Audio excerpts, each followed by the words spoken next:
Converting direct narration to indirect narration is a very easy task, and while writing, most people get them right. However, while speaking, people often forget to use those principles in their speech. And I've seen people making these mistakes in their routine, and even some fairly good speakers make these mistakes. To get narration correct in English, there are several rules to keep in mind.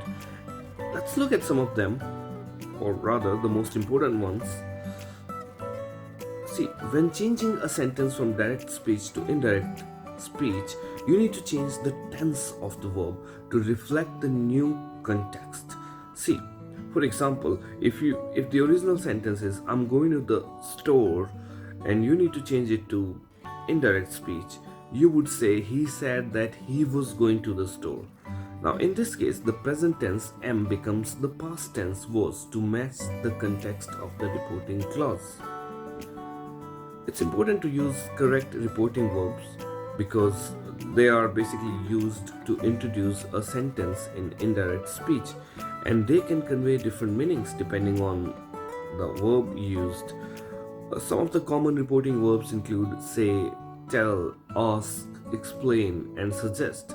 It's important to choose the correct or appropriate reporting verb based on the context and the speaker's intention, of course.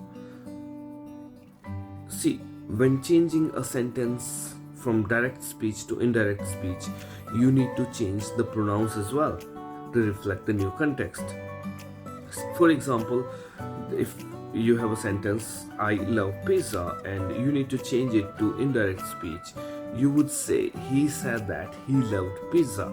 So I gets converted to he. It's very important to note. In this case, the first person pronoun I becomes the third person pronoun he to match the reporting clause.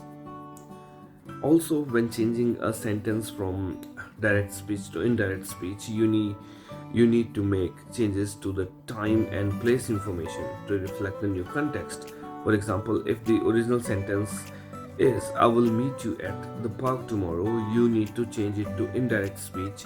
You would say he said that he would meet me at the park the next day.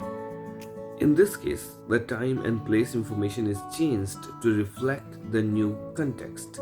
So yeah, by simply keeping these rules in mind, you can improve your accuracy and whenever you're trying to answer these questions related to narration in English.